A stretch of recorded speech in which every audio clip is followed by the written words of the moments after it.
उसके कई कारण हैं, कई दृष्टिकोणों से देखा जाता है। एक तो शांतिनाथ भगवान का जो नाम है, उनकी जो कुंडली है, उनकी जो जन्म तारीख है, उसका संबंध ज्योतिष से बहुत होता है।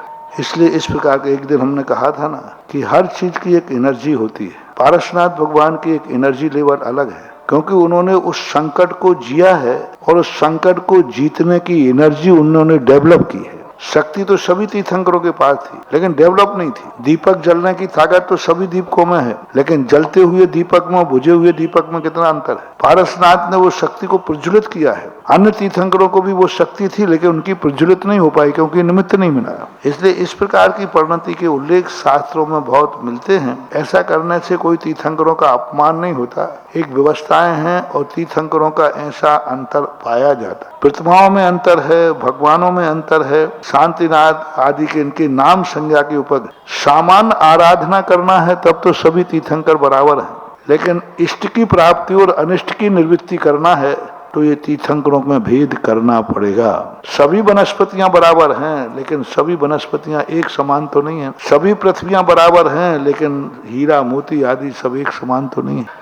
सभी तीर्थंकर हैं, लेकिन जब हम इष्ट और अनिष्ट की प्राप्ति की बात करते हैं तब हमें उनमें भेद करना पड़ेगा। इष्ट और सामान्य ध्यान करना है, आराधना करना है, पिंडस्थ पदस्थ रूप ध्यान करना है, तो फिर कोई भेद करने की जरूरत नहीं, किसी की करना। लेकिन वहां आप जो विधान आदि करते हो अनिष्ट के निवारण के लिए, इष्ट की प्राप्ति के लिए, इस प्रकार का भेद होना स्वाभाविक है, क्योंकि वास्तु भी इस भेद को मानती है और ज्योतिष भी मानते हैं। ज्योतिष शास्त्रों में स्पष्ट लिखा कि इस प्रकार की आए तो फलाने तीर्थंकर का ध्यान करो, और इनकी एनर्जी अलग अलग है। जैसे मैं बहुत बार कहता हूँ, आदिनाथ भगवान को हमें किस समय कैसा करना, उनकी हमेशा एक ही एनर्जी नहीं है। जिस समय वो अशोक वृक्ष के नीचे बैठे हैं उस समय उनका एनर्जी अलग डेवलप हो रही, जब छत्र है तब अलग हो रही, भामंडल है तब अलग हो रही। 24 घंटे में अलग अलग एनर्जी होती है। साधु की भी 24 घंटे एक समान एनर्जी नहीं होती। साधु किस समय है, प्रतिक्रमण में बैठा है उस समय एनर्जी अलग है, सामायिक में बैठा है उस समय एनर्जी अलग है। जिस समय हम प्रवचन दे रहे हैं इस समय एनर्जी अलग है, बिल्कुल अलग है।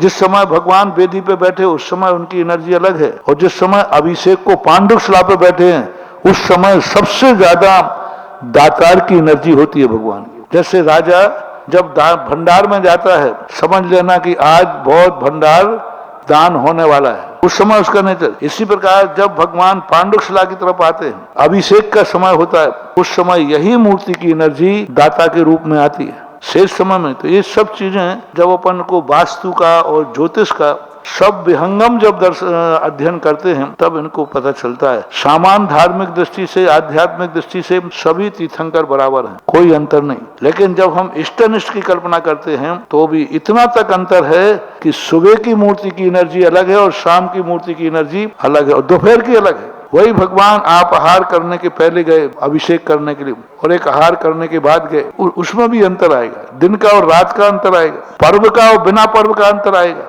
आप यही पूजा आपने पर्व में की है उन्हीं भगवान की, और यही पूजा आपने बिना पर्व की। वही नमोकार मंत्र आपने अष्टमी के दिन, पर्व के दिन फेरा, और वही नमोकार मंत्र आपने बिना उसके फेरा, दोनों में अंतर रहेगा। मंत्र वही है, आप भी वही है, माला भी वही है, दिन कौन सा है, पर्व का। तो ये सब चीजें मिलती हैं, शास्त्रों में मिलती हैं। पूज्य रविशरण आचार्य महाराज ने पद्म पुराण के अंदर इन सब बातों का संकेत दिया है कि द्रव्य, क्षेत्र, काल, भव, भाव इनके अलग अलग प्रभाव पड़ते हैं। नाम का भी बहुत बड़ा प्रभाव पड़ता है। सारा ज्योतिष नाम पे होता है, कुंडली नाम से बनती है। सभी व्यक्ति के एक समान नाम नहीं रखे जा सकते। हम नाम ही तो रखना है, नहीं, नाम का प्रभाव पड़ता है। तो इन चीजों को हम नकार नहीं सकते, लेकिन आध्यात्मिक दृष्टिकोण से इन सब चीजों का कोई महत्व नहीं है, लेकिन व्यवहार को लोग व्यवहार की दृष्टि से इनका महत्व होता है।